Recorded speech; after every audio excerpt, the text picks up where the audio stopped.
Leader वही अच्छा होता है जो कि सेक्रीफाइस कर सके।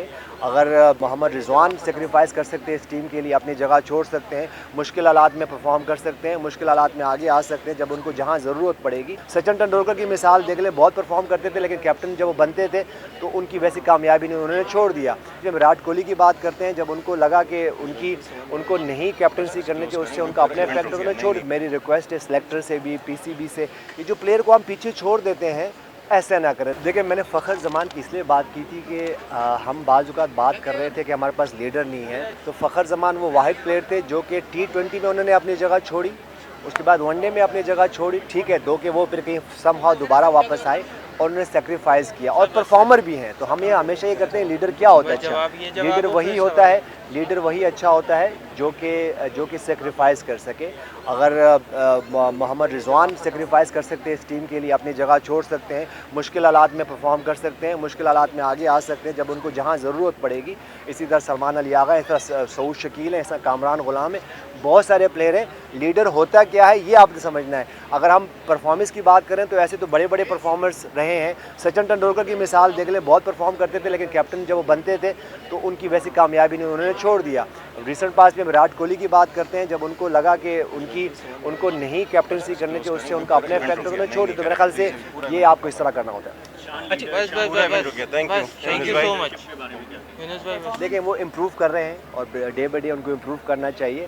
लेकिन बात वही कि देखिए, अपनी परफॉर्मेंसेस कहीं ना कहीं आपको करनी है। अगर अपनी परफॉर्मेंसेस होंगी, चाहे वो शान है, चाहे वो सऊद हैं, चाहे वो रिजवान है, चाहे वो जो भी हों, अपनी परफॉर्मेंसेस होंगी तो उनको लीड करने में बहुत और अच्छा होगा उनको। अच्छा, यूनुस भाई, ऑस्ट्रेलिया का दौरा है और यहाँ ज़राए बता रहे हैं कि बहुत से सीनियर प्लेयर जो हैं वो आराम का मौका दिया जाएगा। आप समझते हैं कि उन्हें मौका दिया जाएगा? वो दे तो दिया मेरे ख्याल से आराम का मौका। की लॉन्चिंग सेरेमनी भी है, पाकिस्तान जो टेस्ट सीरीज भी जीता इंग्लैंड के खिलाफ, और क्या कहेंगे इसके हवाले से भी? और दूसरा ये कि 3 टेस्ट क्रिकेटर जो माइनस हुए उसके बाद से जो है पाकिस्तान की टीम जीत की राह पर गामजन हो गई है, तो क्या इनको पहले बाहर कर देना चाहिए था ताकि पाकिस्तान की रुसवाई ना होती बांग्लादेश के खिलाफ?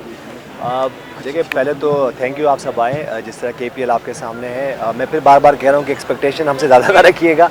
उसकी वजह बहुत कम टाइम पे हमें ये मौका मिल सका और NOC आपको पता है जैसे अभी कुछ दिन पहले मिली है, तो हमने कोशिश की कोई ऐसा वेन्यू देखें जिसमें कोई क्राउड भी आ सके और उसके बाद स्पॉन्सरशिप भी आ सके।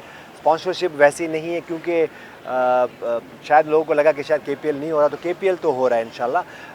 हमारी पूरी कोशिश होगी कि इसको बिल्कुल प्रोफेशनल वे में हम कर सकें, लेकिन जो हालात आपके सामने, तो हमारी पूरी कोशिश होगी हम अच्छा कर सकें। लेकिन कहीं अगर कोई भी हमारी तरफ से कोई बॉक्स खाली रह जाए तो प्लीज़ हमें इग्नोर करें, क्योंकि देखें इस पे कराची का नाम है, तो मैं खुद कराची की ओनरशिप लेता हूँ और आप सबको भी लेनी चाहिए।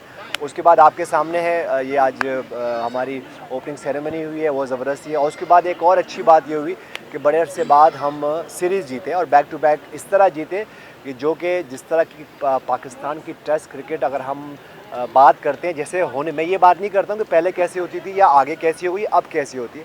टेस्ट क्रिकेट ऐसी ही होनी चाहिए।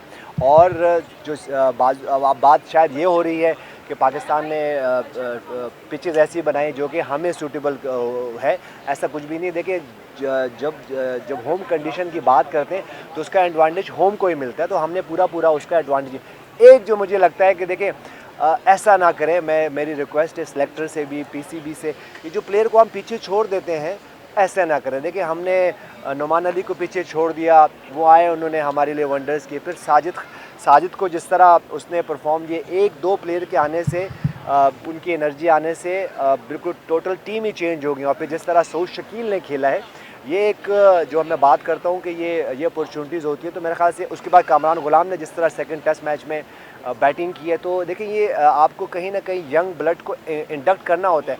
लेकिन मैं ये समझता हूँ कि बिल्कुल ऐसा नहीं करें कि आप फ्रॉम नोवेयर प्लेयर्स ले आते हैं, कैप्टन्स ले आते हैं और बना देते हैं। नहीं, आपके सिस्टम में ऐसे प्लेयर्स मौजूद हैं। सऊद शकील की अगर मैं बात करूँ आज, तो ये बड़े अरसे से फर्स्ट क्लास क्रिकेट खेली।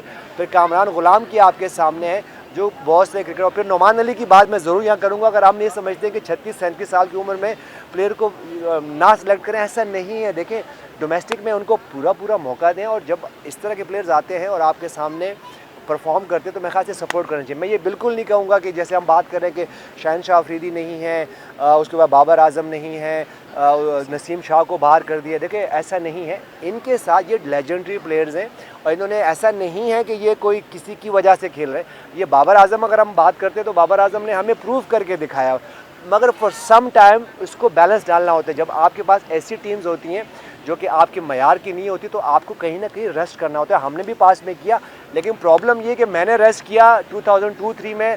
राशिद लतीफ़ हमारे कैप्टन थे और बांग्लादेश की टीम है, तो मैंने खुद उन्होंने मुझसे कहा कि किसको रेस्ट करना चाहिए, तो मैंने कहा जी मुझे, मैं एज अ सीनियर प्लेयर वहाँ उस वक्त खेल रहा था, तो मैंने रेस्ट किया। उसके बाद फिर मेरी अपनी पोजीशन बड़ी मुश्किल से मेरे वापस वनडे में हुआ।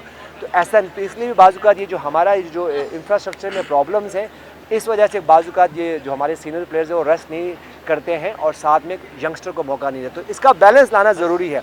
और अब ये नहीं हो सकता कि हम ये कहें कि जी ये 2 विक्ट्री से हमने सब कुछ अचीव कर लिया, नहीं।